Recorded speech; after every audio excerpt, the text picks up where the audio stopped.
Hello and welcome to all of you as in Nigeria and around the world to News Circle on Global Television, coming to you live from the nation's capital, Abuja. I am Ubong Usoro. A quick reminder, Global Television is on DSTV channel 365 and StarTimes channel 276. The Nigerian Senate has rejected provisions that would make the electronic transmission of election results mandatory, following a tense and rowdy emergency sitting in Abuja. The decision comes amid public outrage and protest over the controversial amendment of the Electoral Act. National Assembly correspondent Aniyetie Patrick reports.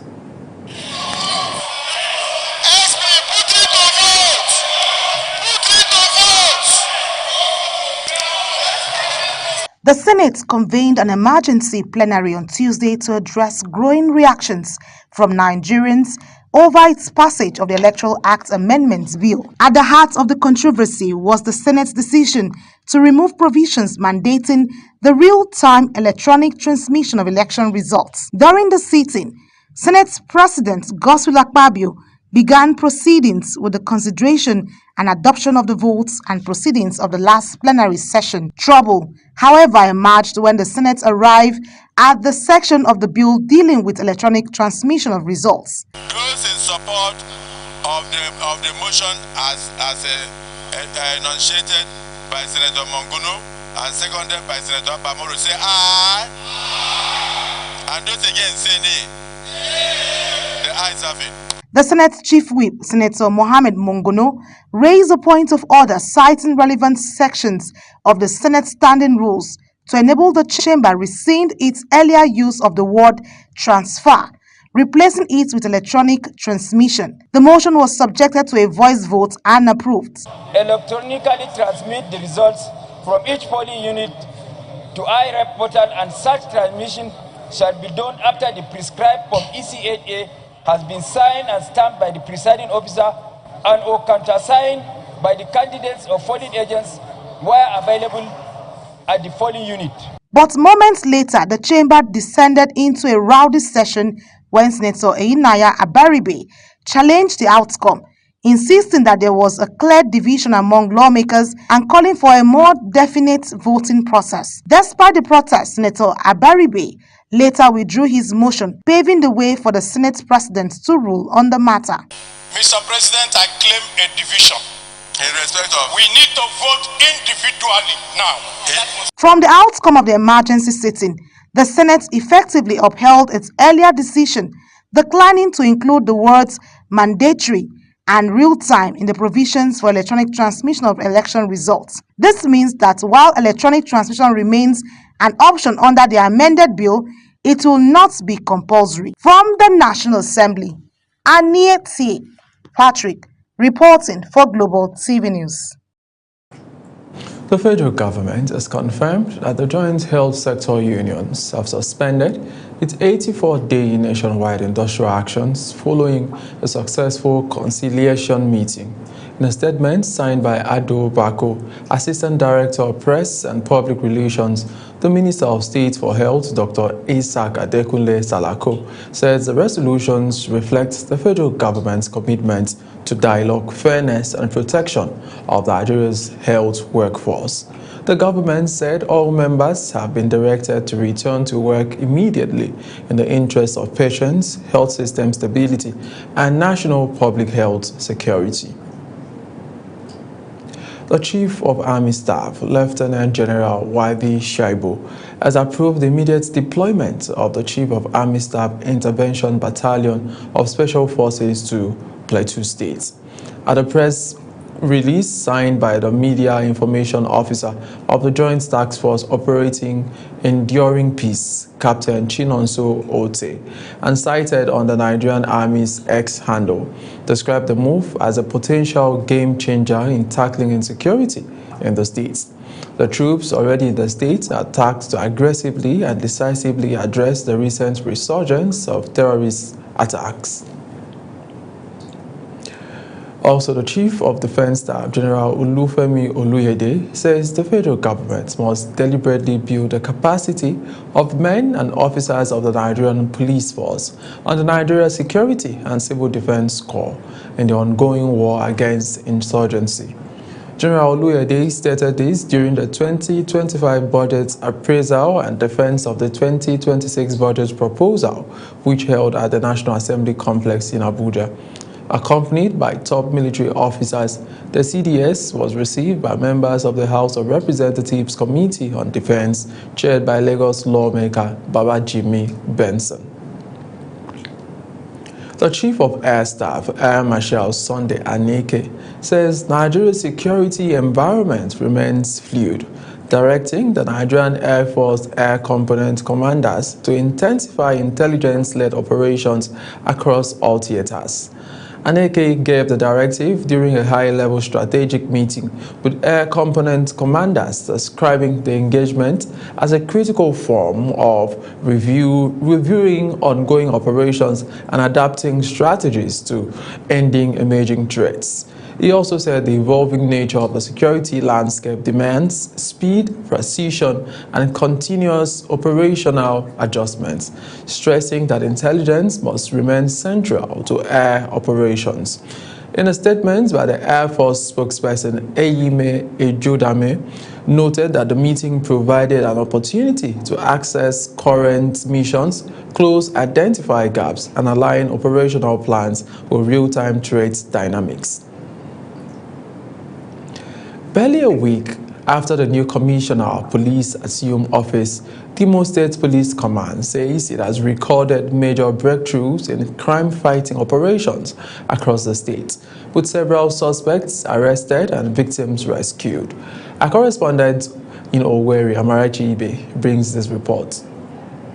Addressing journalists at the command headquarters in Owerri, the Commissioner of Police, Audu Garuba Bose, said the success followed coordinated operations involving police tactical units, sister security agencies, and community stakeholders. Within the period under review, police arrested 15 suspects for offenses including kidnapping, armed robbery, cultism, terrorism, child trafficking, murder, and stealing. The operations also led to the rescue of a kidnapped victim and a stolen child, both of whom have since been reunited with their families. Within this period, the command arrested 15 criminal suspects for offenses such as kidnapping, armed robbery, cultism, terrorism linked to IPOB, ESN, child trafficking, murder, and stealing. Through coordinated operations, one kidnapped victim and one stolen child were rescued and reunited with their families. Police operatives also recovered several firearms, ammunition, explosives, stolen motorcycles, communication gadgets, and other items linked to criminal activities across the state. In what the command described as a major breakthrough, 5 suspected members of a kidnapping and terror network operating in Uguta local government area were arrested with firearms and explosives recovered during the operations. Police further disclosed that information provided by one of the suspects led investigators to shallow graves in a forest area where bodies of alleged victims were exhumed. During interrogation, Chinonso Ugochukwu, a.k.a. Bob Adam, an IPOB ESN sub-commander aged 31 years old, confessed to the group's involvement in series of kidnappings or murder and provided information which led to the recovery and exhumation of several corpses buried in shallow graves in the forest, among which is an alleged corpse of Pastor Chima, one Jeremiah, and one Ugochukwu Obaoze, all of Osuobodu in Oguta local government.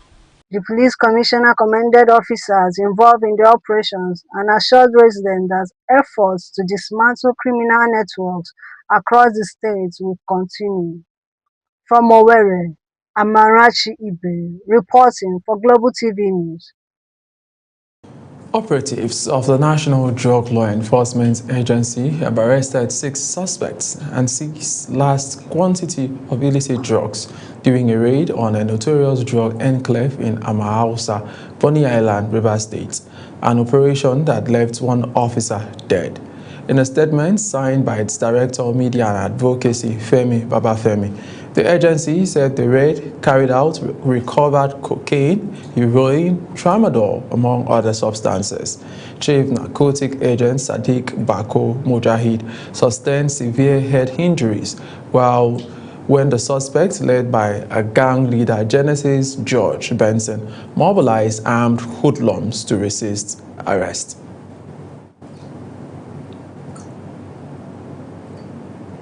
Chairman of the National Hajj Commission of Nigeria, Professor Abdullahi Usman, has resigned from his position, although it is alleged that his resignation followed a petition submitted by NACO board to President Bola Tinubu calling for his removal over alleged abuses and misconduct. The exact reason of his decision has not been officially stated.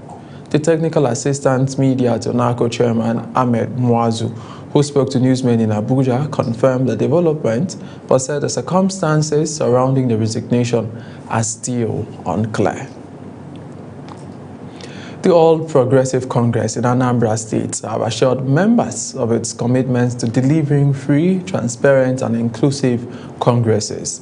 The chairman, Harmonization Committee for the Wards and Local Government Congresses of the party in the state, Uche Ekwenufe, gave the assurance in a statement issued in Awka and made available to newsmen. The statement, signed by our Special Advisor on Media and Publicity, Tony Ezike, stated that the committee would resist all attempts to impose individuals or groups as the party executives. The Corporate Affairs Commission says it has handed over 263 illegally registered companies to the Economic and Financial Crimes Commission for investigation and possible prosecution. The Registrar General and Chief Executive Officer of the CAC, Oziani Ishaq Magaji, made a call in Abuja at an anti-corruption forum marking the Commission's 35th anniversary. Kikelo Mokere reports.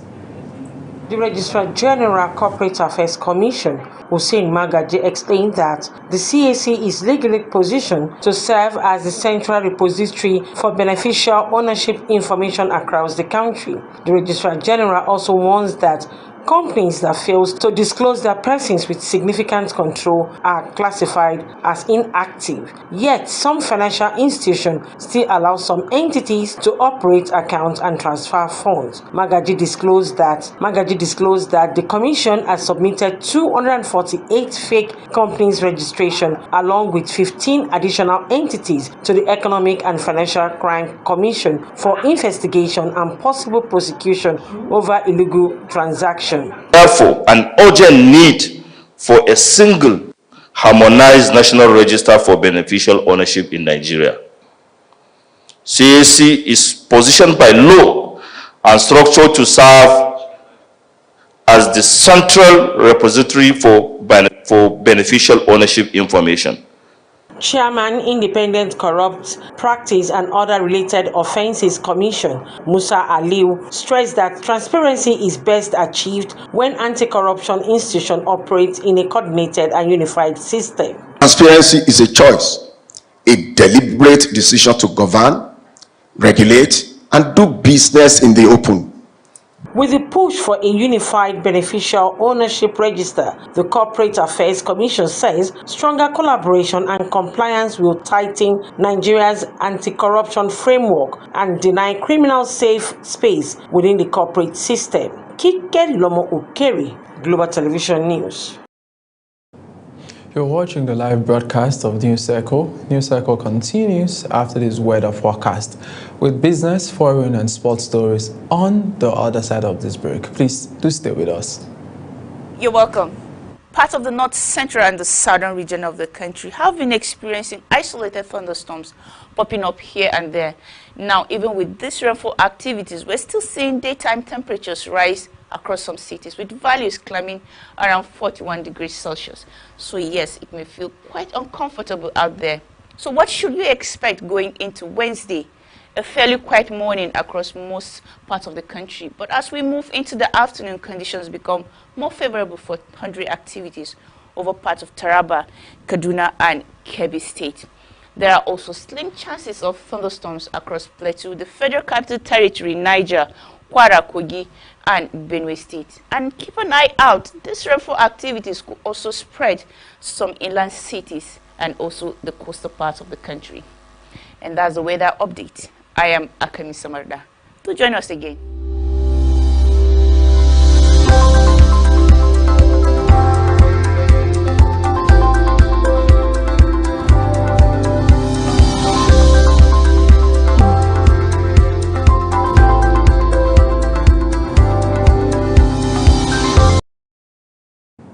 In business, the Central Bank of Nigeria, CBN, has confirmed the full operational deployment of a scriptless security settlement system, S4, as exclusive gateway for primary market auctions of government securities. The confirmation was made in response to an inquiry by the bank. Cements CS4 as a sole infrastructure for bid submission, price discovery, and allocation in Nigeria's sovereign debt market. The clarification follows the February 2026 Treasury bills auction, where the federal government offered 150 billion in 91 days bills, 200 billion naira in 182 days bills, and 800 billion naira in 364 days bill under the fully centralized electronic process. The Nigerian Communication Commission has commenced a review of the National Telecommunication Policy 2000, nearly 3 decades after its approval, citing rapid technological changes and evolving market realities that have outpaced the existing framework. The Commission announced the commencement of a review process as it released a consultation paper seeking stakeholders' input into the proposed changes to the policy. The Commission said the review is aimed at repositioning Nigeria's telecommunication policy to reflect current dynamics in digital services, internet governance, satellite communication, broadband expansion, and universal access, while also sustaining the sector's role as a key driver of economic growth. The federal government has plans to roll out a new cybersecurity framework this year to curb the rising AI-driven cyber attacks on banks, businesses, and government agencies. This is according to a statement by the Director General of the National Information Technology Development Agency, Kashifu Inuwa Abdullahi. The move comes amid growing concerns that the rapid digital adoption across Nigeria's financial and public sector has outpaced the existing cyber defenses. So let's go to the foreign scene now. United Kingdom Prime Minister Keir Starmer insisted he would not resign after a prominent ally demanded the Prime Minister quit for embroiling the British government in the Jeffrey Epstein scandal. Senior ministers rallied around him over the most serious crisis yet of his 19-month premiership as a rising far-right challenges him in the polls. Our correspondent Zara Nasi reports. Earlier on Monday, Scottish Labour leader Anna Sarwal called on Starmer to resign for appointing Peter Mandelson as United States ambassador, despite knowing he had maintained links to convicted sex offender Jeffrey Epstein. London has reacted to calls for embattled Premier Keir Starmer to resign for embroiling the British government in the Epstein scandal as the leader faces the most serious crisis of his 19-month premiership. I think it's an embarrassment for Great Britain to have this constant rotation of prime ministers on the world stage, especially when there's so much global uncertainty. You'd hope that our own country would be able to provide some stability and all that. I don't think he should resign just because there's quite a lot of turmoil in the country and also worldwide, and adding more to the political turmoil in the UK by the Prime Minister resigning would just be a bit counterproductive in my opinion. Mistakes happen. I think he acknowledged his mistake. We should just move on. I don't think he should, because he should hold his ground because he hasn't done anything wrong.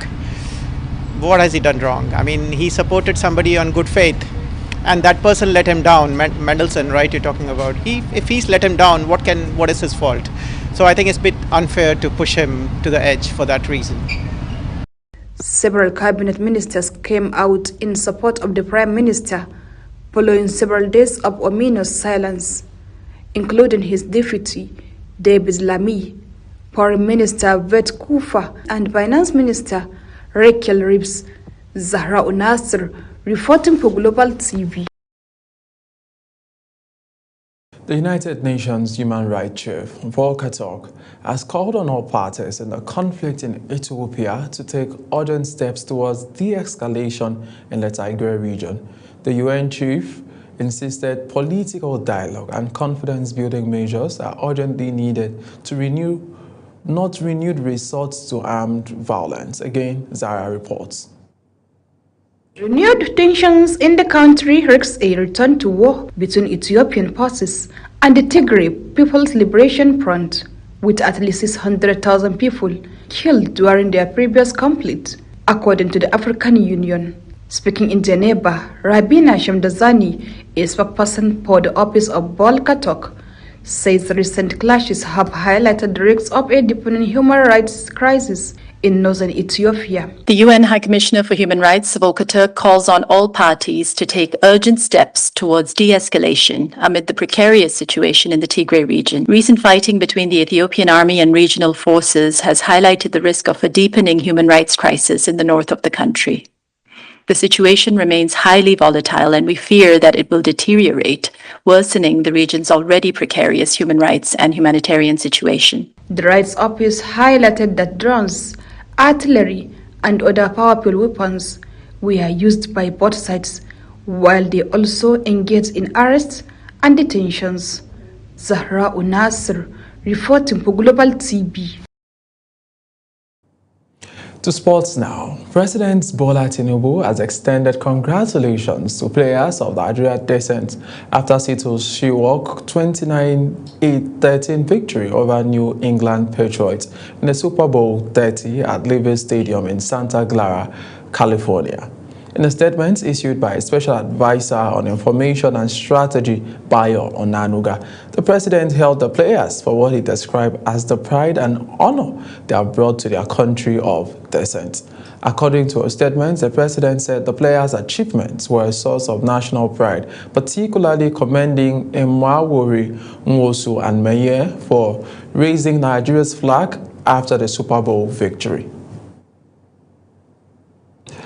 National Sports Commission has disbursed over 200 million naira in training grants to 26 Nigerian athletes ahead of the 2026 Commonwealth Games in Glasgow, Scotland.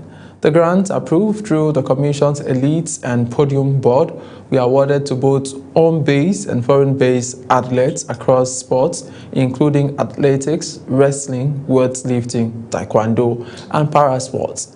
Director General of the Commission, Bukola Olagbede, says the initiative underscores the federal government's renewed focus on athletes' welfare, noting that the support will strengthen preparations for the Commonwealth Games and other major international competitions, including the Olympic Games.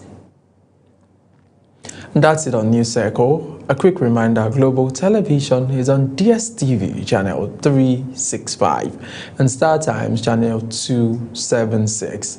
Kindly do follow us across all social media platforms now showing your screen using @Global TV NG. I am Ubong Usoro.